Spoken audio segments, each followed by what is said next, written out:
Taking on multiple properties is normally left to the big-time developers, but not here. Tonight's two sets of developers are jumping in by buying a pair of properties each. The market's jittery, the stakes are sky high, so the question is, how do you win when it's a question of double jeopardy?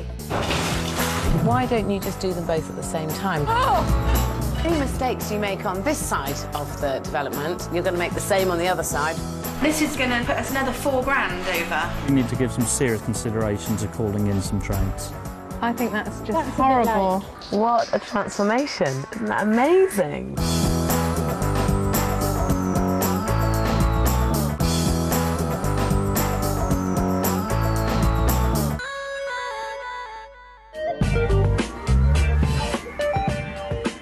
Meet sisters Helen Simpkins and Paula Harris.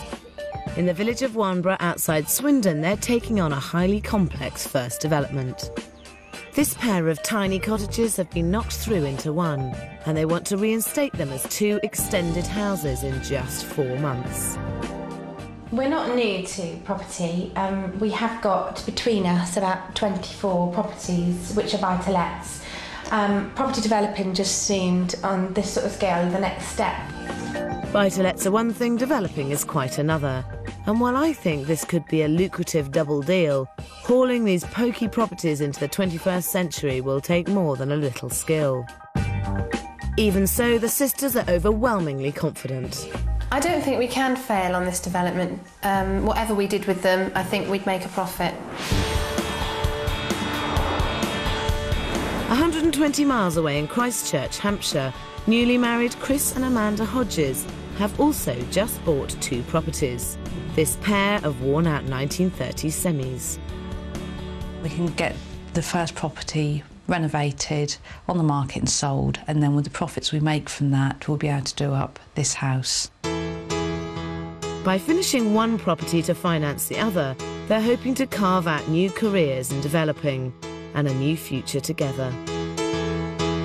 So you own them both, but where are you living at the moment? Well, we're going to renovate this one on the left, and we're living in the one on the right.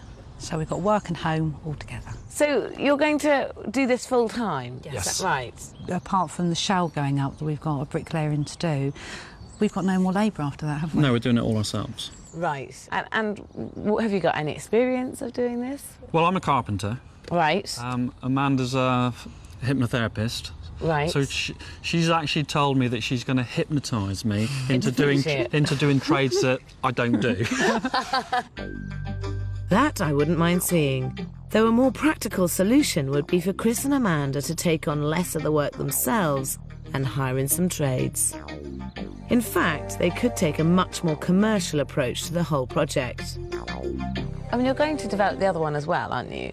Why don't you just do them both at the same time? If you try and sell the one on the left, having not done the one on the right, it won't be worth as much as if they're both done, because there is a knock-on effect down the street. But then not only have we then got twice as much to do, we'd have to think about, well, do we call somebody else in to do some of the jobs?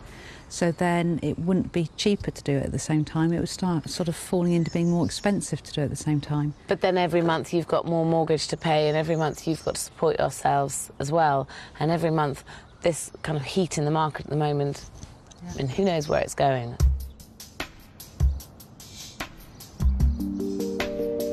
Chris and Amanda bought both properties for £462,000. Are looking to spend just £118,000 by doing the work themselves over 7 months. And hope to sell both properties for £670,000, making a profit of £90,000. But especially in today's market, by doing one semi after another, they could seriously jeopardise the sale price. The exterior of both have got to be finished before you sell one. Yes. Yeah. Because that's what's really going to push the value up. Yeah. I think that you really need to do the other one at the same time. I think that doing the pair of them in conjunction really makes sense for your position. You've got them both, get them both done, get them both sold while the market's as hot as it is at the moment. It's something I'd like to do, it's just budget at the end of the day. Doing them both should help their budget. There's an economy of scale on labour and materials that could really reduce their costs.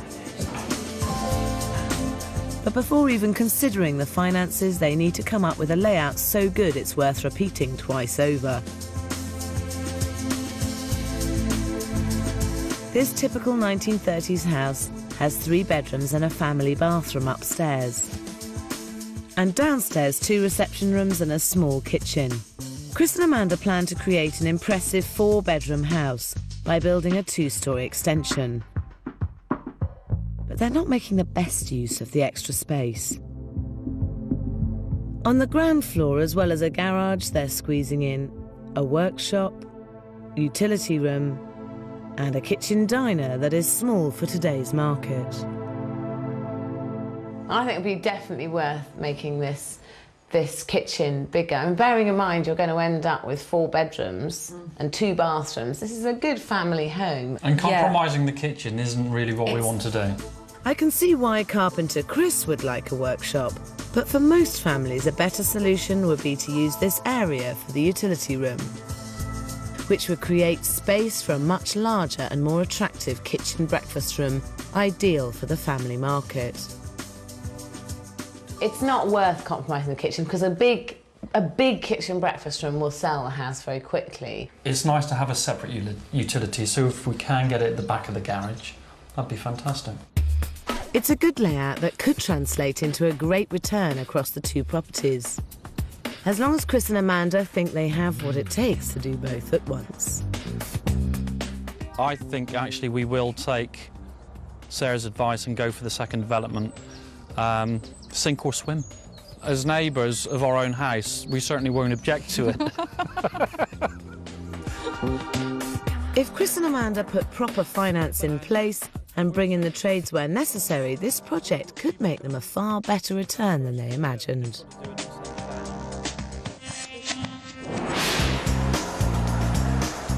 In Wanborough, Paula and Helen need no persuading to develop 2 properties at the same time. They've never done a development before, but have built up their confidence through an impressive portfolio of 24 buy-to-lets. So, did you have a lot of money? Do you just go around saying, oh, I'll have one of those? Oh, yeah, that's a nice house. Sounds like that. Oh, my goodness, no. They're all mortgaged. It's mortgaged to the max, really, Yeah. and that's the only way, really, that we do them. So you've mortgaged your house to pay for this? Or... No, I had some, of my inheritance left, and the rest of it, we got a joint loan for the land, and then we've got an overdraft facility for the development costs. And why did you decide to buy this particular house? We always walked past them, hadn't we? And they're quite run down from the outside, well, and in, but we'd always thought what a great project that would be if they ever came up. I think they could have paid over the odds for the property at £267,000.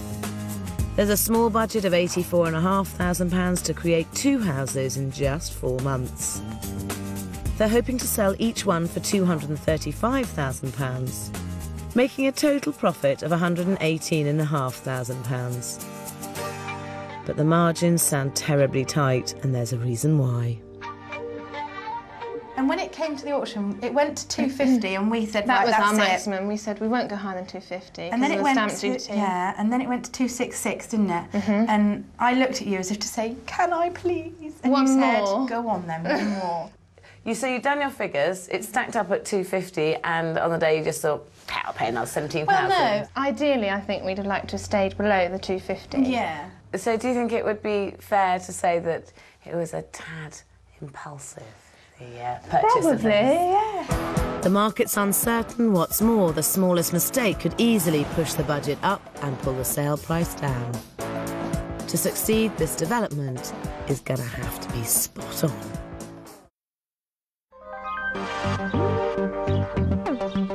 In Warnborough, sisters Paula Harris and Helen Simpkins are hoping to make nearly £120,000 by converting these neighbouring knocked-through properties back into 2 matching homes. But with limited space to play with, getting the layout right is far from obvious. Any mistakes you make on this side of the development, you're going to make the same on the other side, and anything you do right on this side will be right the other side as well. Definitely, yes. The cottages were joined into one by the previous owners. Upstairs there are 3 double bedrooms and 1 bathroom.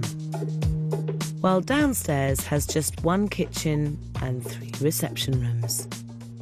Helen and Paula's idea is to create 2 identical 3-bedroom cottages. Downstairs, each house will have just one open-plan living area, leading to a compact kitchen. Upstairs, the plan is to extend over the kitchen and squeeze in a small 3rd bedroom. But the age-old problem is that extra rooms need extra corridors, and this, together with the new bathroom, means cutting heavily into the 2nd bedroom. It all feels a bit pokey. And they're repeating this layout next door. I think your plans downstairs are pretty good. Upstairs, I wonder whether it's overkill, really. I mean, they are tiny, tiny houses. And what you gain for extending over the kitchen and adding a 3rd bedroom, you lose by making the 2nd bedroom so much smaller. Is any family going to actually want a house with 3 bedrooms, but 2 of them so small you can only just shoehorn a Well, I think really we're looking at a young family or a couple that plan to then have a family. You know, this could be a long-term house rather than a starter home if we did make it a 3-bed, so it opens up our market to a few more. The amount it will cost you to build a 2nd storey, I would question whether you would... I think you'll end up with a house that's worth the same amount of money. With this property, a simple job could cost less and make more. I would scrap the expensive 3rd bedroom and simply have 2 proper-sized doubles. And concentrate on having more of a flexible space downstairs by introducing double doors into the living area. Just whip through these really nice and quickly, really simple, refurb them. OK. You're not sure, are you? I'm probably going to do it, though. Don't you? Because a 3-bedroom house is going to be more than a 2-bedroomed house. And then that obviously will open up our market to more people, I would have thought. Helen and Paula are determined to do it the hard way.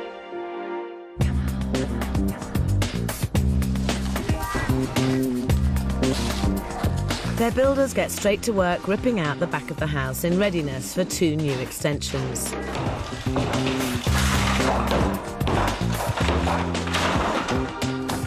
But as they go up, they're also eating up money. Money, it turns out, that is needed elsewhere. The builder Lionel bears the bad news. The roof leaks like a sieve. It leaks like a sieve. Every time it rains, it runs down the walls. I think they need a new roof. The roof looks shot to me as well. The girls paid for a survey, so it's a little odd why this work wasn't spotted earlier. I don't think our survey was actually aimed at looking at the roof. I think it was, is it structurally sound? And that sort of thing. But I haven't read it. Which might explain why it isn't in their budget. It's always safer to get a full structural survey, which started around £800. It's money well spent, as long as you read it, of course. This is going to put us another £4,000 over. Well, 4.5. I can only recommend you have it done. I don't have to say that you've got to have it done. That is down. If you tell me not to do it, then any leaks or any damp that comes in on the walls, I'm not held responsible. Okay. And it's as simple as that. With double developments, it's well worth doing double the research. In Christchurch, it's the first week of the build. Chris and Amanda have made the big decision to develop both their semis at once. They've given themselves a tiny budget of £118,000 to complete in just 20 weeks. And should now be concentrating on getting the project management 100% right. Fantastic! I feel like Bob the Builder. Oh! When they set about knocking through the kitchens, it's clear they're still determined to do much of the work themselves. Oh, wow. It's looking good. With both of them trying to labour and project manage, it's no surprise that 3 weeks in, work slows to a near standstill. Our biggest problem, which we hadn't anticipated, was the amount of time this project managing's taking, because our bricklayer is too fast. He's always asking us to go and collect materials, and he needs them straight away. On the plus side, it's still early enough to get Chris and Amanda and the development back on track. I slightly feel that you're flying a bit by the seat of your pants with that one, and and finding it struggling a bit with the project management. We just haven't had time to do what we wanted to do. How did you imagine it to be? I think I thought that the builder was going to come along and build the extension, and he was sort of going to come with all his bricks and things on board. Project management is so underestimated. The time you spend is time saved in terms of money. If you ring around and you carefully source your materials, you make sure you source the right materials at the right time, delivered at the right time so no one's waiting, that can save thousands and thousands of pounds on a site. I'm just wondering if this is the right stage to consider outsourcing various trades, the electrics, the plumbing and the plastering. The plastering, you'll have to speak to Amanda about. No, we won't. Really? Definitely not. Definitely not. You sound very determined that this is something you're going to do. It's just one of those big amounts of money that's going on top. With a pair of 2-storey extensions to build, Chris and Amanda have refinanced to get their whole budget up front. But I still think it's not enough. The biggest problem is a lowly £53,000 for all labour and materials, followed closely by just £10,000 for 2 kitchens and 4 bathrooms. There's a tight £7,500 for heating and electrics, and £13,500 for windows and decoration. More realistic is £12,000 for the gardens. But with a modest £5,000 contingency and fees and mortgage payments of £17,000, the total is £118,000. Unfortunately for Chris, that doesn't cover the cost of plastering 2 enormous 2-storey extensions. I'm a bit concerned about how much there is, and I've only sort of done patchwork before. And Amanda's convinced that with a bit of her hypnosis, she'll suddenly miraculously be able to hypnotise me into being able to plaster like a professional. He was going to email It sounds completely crackers, but I have to admit a tiny part of me wants to see if Amanda can really pull it off. In Warnborough, Helen and Paula are now 6 weeks into their 4-month development. The small rear extensions are starting to take shape. The stairs for the second cottage are going in, and the sisters have come to a decision about their leaky roof. If it was me, I know that I would come back and I'd say, right, I want to knock £5,000 off because it needs a new roof. And £5,000 is a lot more than £2,000, and that's what it's going to cost us if we do them both together now. So it's probably the lesser of 2 evils, I think. She's absolutely right, but the added cost is impacting on the decision-making inside, and in particular whether or not to divide up the living area with double doors. We're just wondering whether it's worth spending nearly £1,500, say, On some doors. Personally, I wouldn't have them, because 99 times out of 100 they never get used. The thing is, having double doors isn't going to put anyone off buying. But not having them just might. So to show the girls how many people like them, I'm taking them onto the streets. I have to be honest, I do think you're making a mistake here, and I think it is really, really worth putting those double doors in, but I accept that you're not going to ever agree with me, so I thought we'd take it to the good folk of Swindon onto the streets and get their opinion on it. Good idea. If it was your house, would you rather have folding doors that fold back against the wall so you could shut them and have 2 reception rooms, or would you rather have it just as one without the folding doors? I'd go for the folding doors because that's just having my house. Right. And it makes a huge difference, yeah. I like big open plan rooms. Fred, shut it off. One big one. Would you? Hey, you're one for you. 2 rooms. 2 rooms. Definitely. Okay. Yeah. Right, that's one for me. After 2 hours canvassing, half the people we've asked have wanted double doors, which I think is proof the girls should put them in. Allowing families the flexibility to have 1 large living space or 2 separate rooms. But have I convinced the girls? Why should we spend £1,500 of our budget on putting them in when it's not really going to make much difference? What I really want to know is, are you going to put the double doors in or not? I don't think we are. No. Well, you win some, you lose some. In Christchurch, the development is already 10 weeks into its 20-week schedule. With the extensions taking shape, the huge job of plastering both these properties is looming over carpenter Chris. Amanda has definitely told me I will be doing the plastering.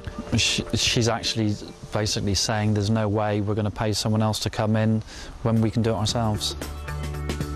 Chris has done some plastering before, but with interest payments of £1,800 a month, I think crawling through this job might be a false economy.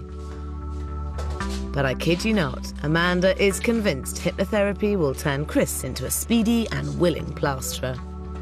Feel that confidence. Filling you up now, how's that feel? It's good. I want you to step back now and look at your plastering that you've done, and you realise how smoothly and how evenly it's gone on, and you find yourself smiling to yourself at just how well you've done. Time now to put Chris and Amanda to the test with Sean, a full-time professional. You do accept that it does sound a little potty, hypnotising someone into... I want you to plaster a wall each, and we'll see who does it quickest to a good finish. So let the plaster off begin. Go. With 2 same-sized walls and 10 minutes on the clock, it's game on. Go, Chris! Go, Chris! Go, Sean!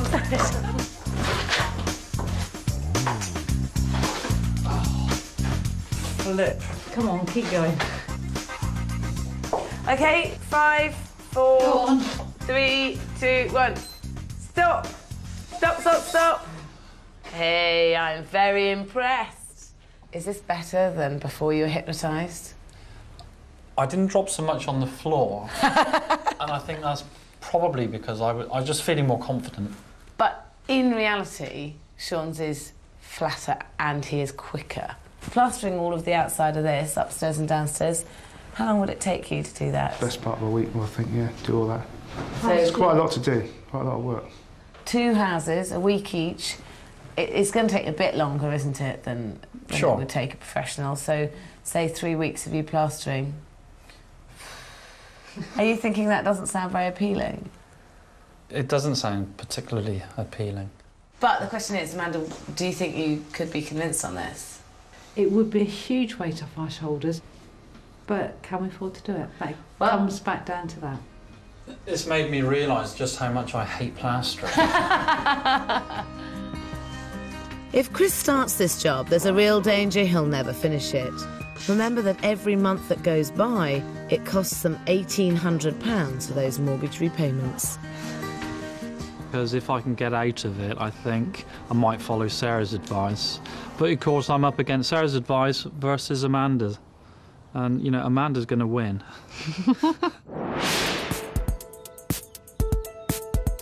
In Wanborough, Helen and Paula are now halfway through their 4-month development.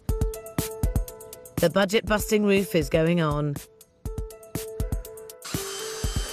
Inside, the new rooms upstairs are starting to take shape.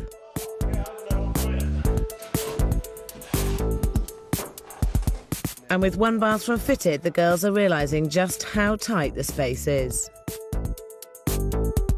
At the end of the day, it's a small space, so anything's going to be a compromise. Yeah. But we've got the full-size bath in, we've got a slightly smaller sink and a full-size loo. Leaving hardly anywhere to stand.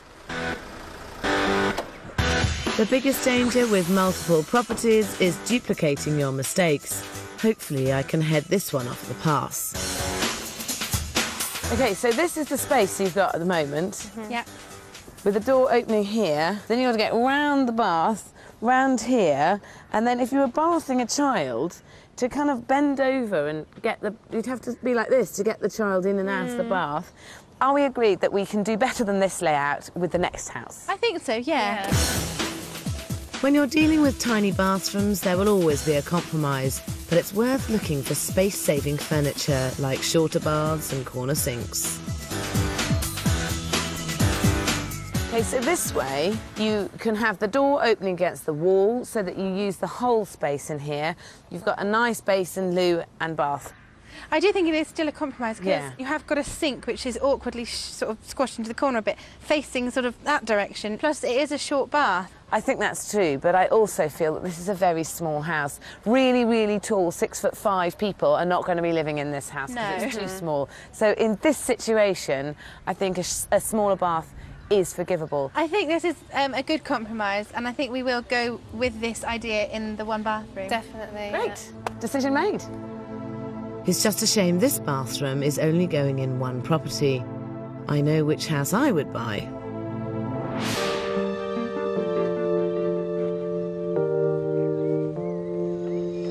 In Christchurch, the development has now been going for 5 months and should now be done and dusted.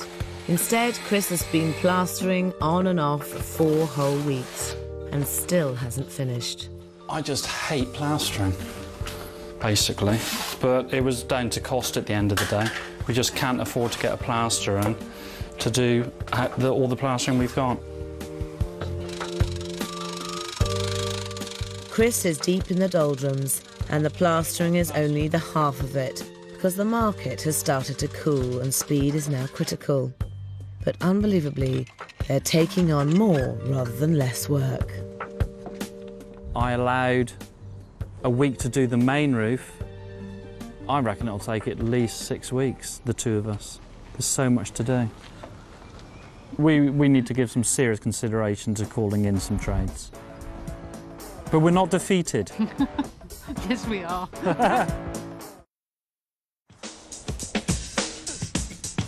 In Christchurch, the development is a month over schedule.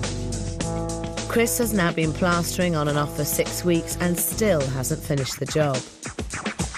But outside, a minor miracle is taking place, because at long last the cash has been stumped up to bring in some help. The roofing work shoots ahead and there's a seismic shift in mood.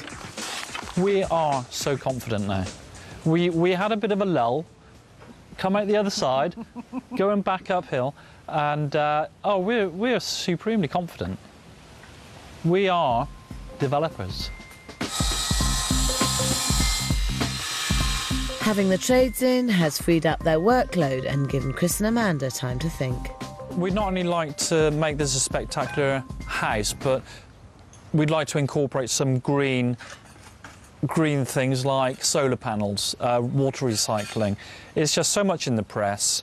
We think we'll get our money back, and it's something extra for us to market the property. I think it's far from certain they'll make their money back. To stand a chance, they need to spend the £5,000 they've allocated very wisely.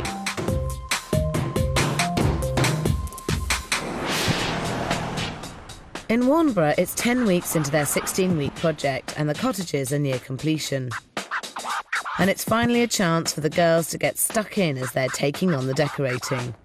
The trouble is, these two have wildly different tastes. See, that to me is just so old-fashioned. That is a treat to my eyes. I think that's just horrible. And I think, oh, I really want to. In such small spaces, getting the design right is going to be crucial. But one look at Helen's house, and I'm worried her ideas are going to be just too big.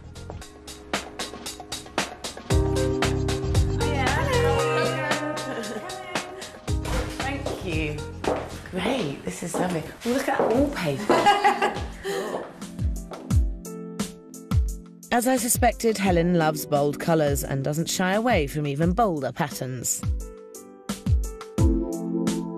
I think it's very interesting to see people's homes, because very often it's very difficult for them to do something that isn't exactly in the same style as their own home. So what sort of thing are you planning on having?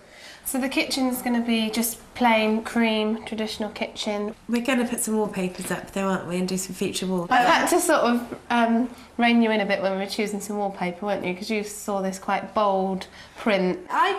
This is going to be all about the sisters walking the tightrope of their differing tastes and reaching a stylish compromise. I feel that the most important thing is to make sure that you have a limited amount of textures and colours in the room, because of the small space. Don't go too over the top with it, just keep it quite simple. Keep it simple, but also you have to bear everything in mind. You can't paint the ceiling one colour, the woodwork another colour, the walls another colour, because it doesn't make it look bigger, it makes it look smaller. We're not just a one-trick pony, I think we're going to do a fab job. Within a few weeks, the colour scheme has been chosen and the paint is going on. I do feel confident that everything we've done has been the right thing. The carpet's fitted and even the garden's taking shape. All that's left is to put the cottages on the market. I think had we left them as two-bedroom houses, as Sarah suggested originally, I don't think we would have made any profit or nowhere near as much profit as we will do. In fact, we'd have probably been lucky to break even, wouldn't we? I think so, definitely. In Christchurch, Chris and Amanda are 8 weeks over their 20-week schedule, but they've courageously decided to go green. So I'm taking them to a new building in Hampshire with a raft of green initiatives to help them decide how best to invest their £5,000. Now, I know you guys want to go green, but why now? We feel at this stage, this is the time to put it in. Though it's unlikely to make Chris and Amanda any extra profit, I want to try and make sure that they get a return. I mean, this is the sort of the signature of green, isn't it? Solar panels and a wind turbine. Yeah. As you can see, they don't go round unless it's very, very windy. There will be new generations of wind turbine which work in more built-up areas where there are trees and buildings, but certainly the ones available at the moment aren't really worth putting in. In fact, you're just putting something up there which eventually will come down and fill up landfill, so you're actually better off not putting them in at the moment. For developers, wind turbines and solar panels have a similar problem. They're relatively high on cost and relatively low on energy return. But fortunately for Chris and Amanda, it's the less visible, less costly options that can make just as much, if not more, difference than eco-bling. The cheapest thing to do in terms of green that has the most impact is, of course, to insulate, insulate and insulate. I think everybody feels they need to do very big things and it's all a bit impossible to achieve. There are lots of little ways that you can make a lot of difference when you buy your cisterns. Make sure that you have a dual flush, so you can have a short flush or a longer flush. This house has only used environmentally friendly paint, for instance. When you're buying your materials, make sure it's locally sourced from as much as possible. It's here you can make quite an impact. There's no reason why the UK should be the world's third largest importer of unsustainable wood. The bottom line is a little research will reveal dozens of sensible eco-options. All these things make little bits of impact, and you can make a difference. It doesn't make a tremendous difference to the cost of the development, but it makes a difference to the environment. I think coming here today has been quite inspirational. We've seen a lot of things that we hadn't even thought about. And here ends the party political broadcast for the Green Party. In Wanborough, 4 months after they set out, Helen and Paula have managed to pull their twin development in on schedule.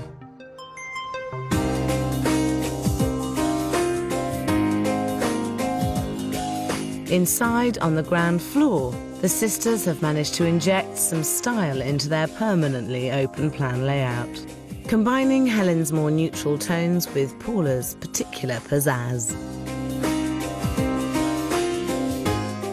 Oh, this is gorgeous. Goodness, it's beautifully finished. This is the bit we've most enjoyed, isn't it? But unlike the doors, which I notice aren't in... I think if our budget had allowed us to, we would have put them in. But I do also think they may have made it look smaller in here. And I think our whole purpose is trying to make it look as spacious as possible. The new kitchen fits snugly into the rear extension, but it's adding a third bedroom above it that put the squeeze on the upstairs layout. No amount of clever design can hide the fact that 2 of the 3 bedrooms are tiny. I think you've done incredibly well with dressing this house, because the reality is it is quite small, isn't it? We had to put the furniture in to show people that it is actually a bedroom and it is actually a double bedroom and so on. If you look at the size of the rooms, you've sort of ended up with 1 double and 2 singles. No. Because I've got a double bed in that room. It is a small double or a big single. So I don't... And we've got a small single, we've got a big single and we've got a double, so I'll agree that that's what we Okay, so a small single, a big single and a double. Yeah. Okay, so 2 singles and a double. Bingo. From tiny to titchy, the bathrooms were always going to be a challenge. And it's a design-off with the sisters' layout in one property and mine in the other. So you went with my layout in here and your layout in the other bathroom. One of each. Which do you reckon is most successful now they're done? I think they've both got compromises, but we knew that from the start. It just means that this area here you could actually stand in and dry and it's more workable space, isn't it, with this layout?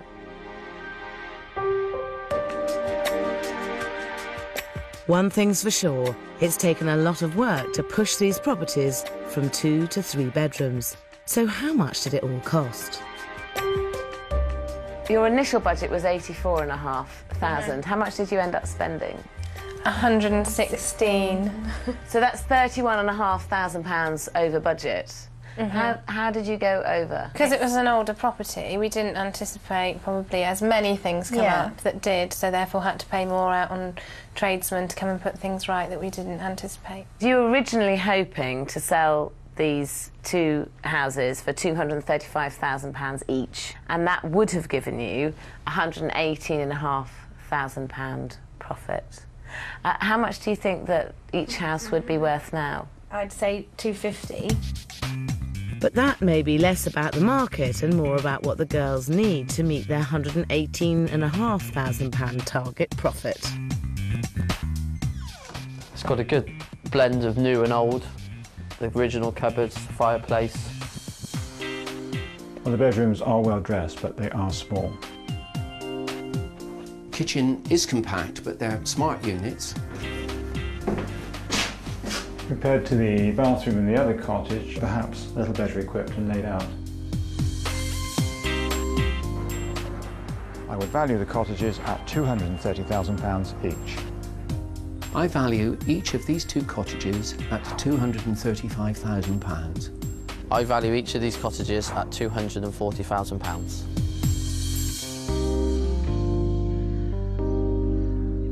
We have had 3 valuations. They've come in at £230,000, £235,000 and £240,000 for each cottage. So that would give you a profit overall with both properties of between £77,000 and £97,000. So how would that feel? Yeah, not too bad.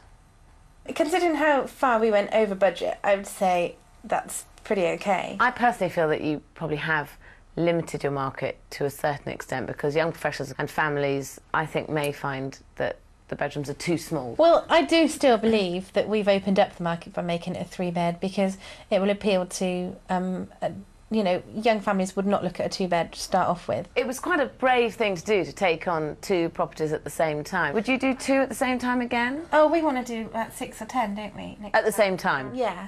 Well, actually, 50 would be quite good, but we're probably not going to be able to go that far. Even though the market has hardly moved since they started the build, the sisters put each property on at just under £250,000, almost £10,000 more than the highest valuation.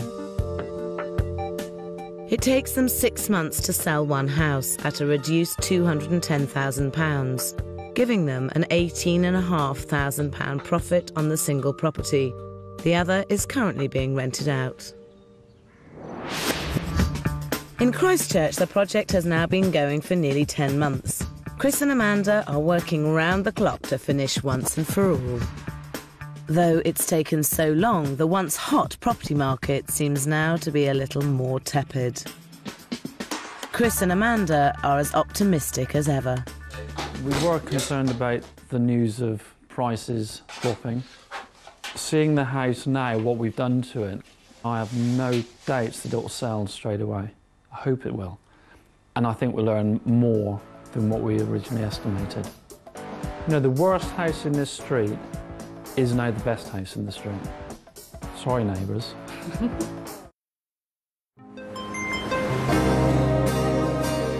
In Christchurch, nearly a year after they started, Chris and Amanda's twin development is looking good.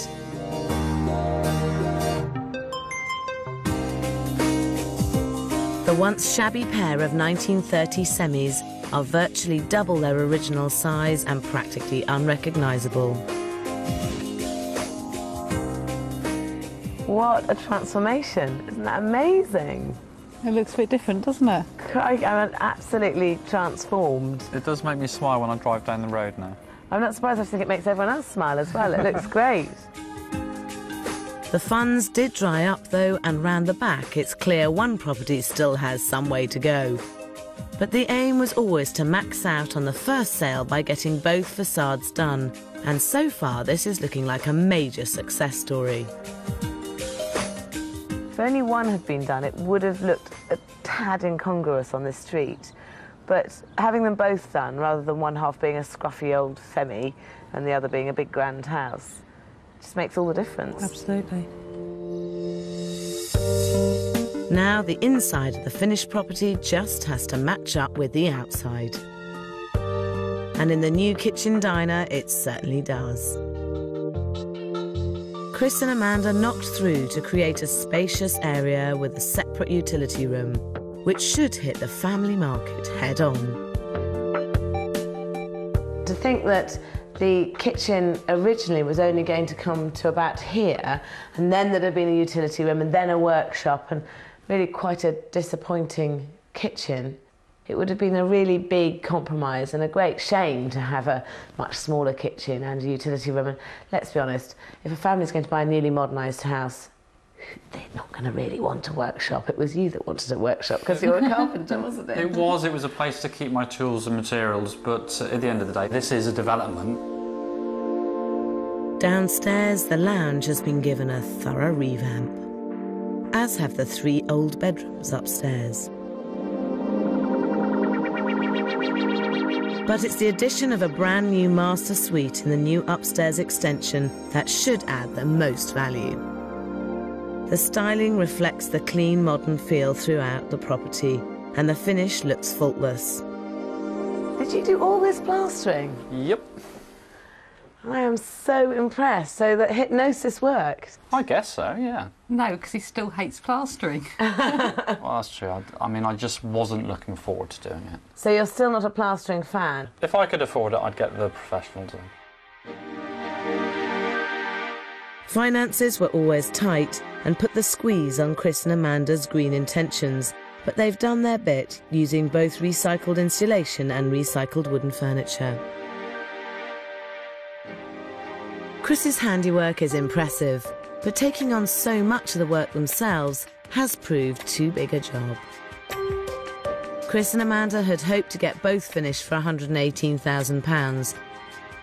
So far, they've spent £127,000 to finish one and do most of the major external work to the other, but there's still a long way to go. So it's probably easiest because you haven't finished next door to kind of see them as individual developments, really. How much did this half cost you to get completely finished? Yeah, 74 to do this side.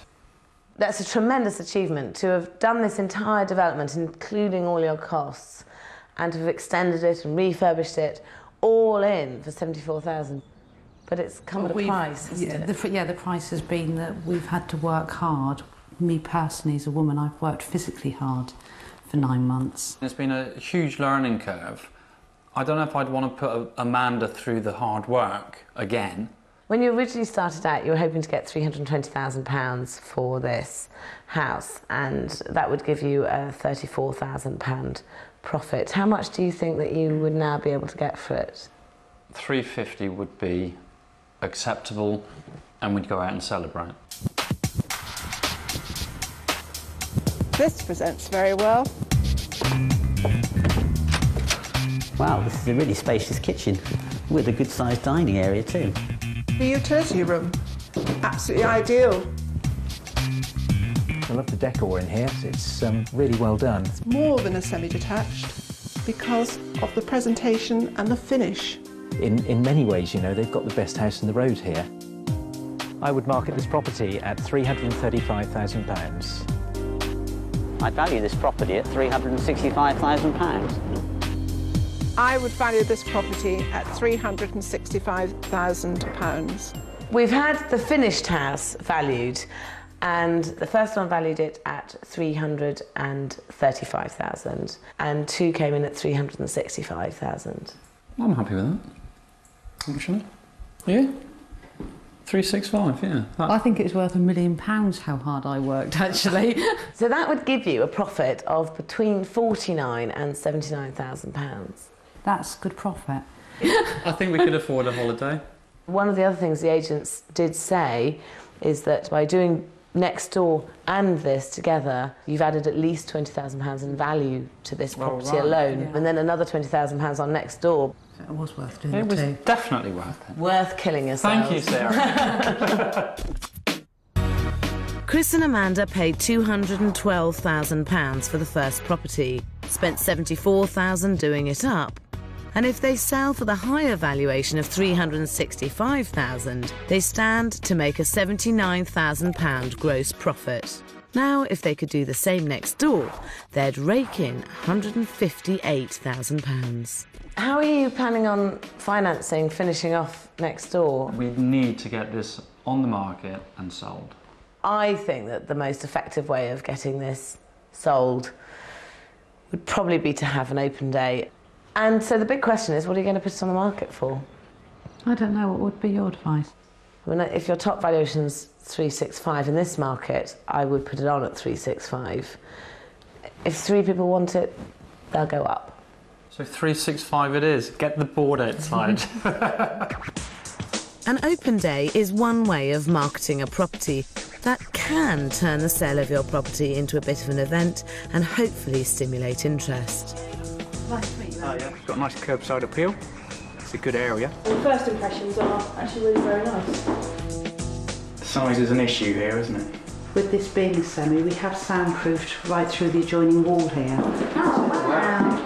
Fantastic size of this kitchen. See us living in that kitchen, in that eating space and the garden. It's a great party room. Absolutely, yeah, I'm sure. It's made for it. It's a real airy room, isn't it? It's a nice space. Oh, this is a great size room. I really like this room. Oh, it's a fantastic use of space, isn't it? Do you like it? Yeah, I like the bed. 365 as an asking price is pretty reasonable. I would definitely come back for a second viewing. I thought it was stunning, absolutely stunning. I think the kitchen eating area. Yeah, that's particularly nice. Really well finished and a really modern property that we could literally, I think, bring suitcases into and move in tomorrow. Yeah. It may have been a lot of pain, but it's looking like a lot of gain. Of course, what they need to do now is sell up one property and finish the other. Doing side-by-side properties can really lift both of their values and hike up your profit margins, but they're an awful lot of work, and the risk of duplicating mistakes, especially if you're a first-timer, is a big one. So if you're planning on taking on a double development, do yourself a favour and really, really check out what you're letting yourself in for.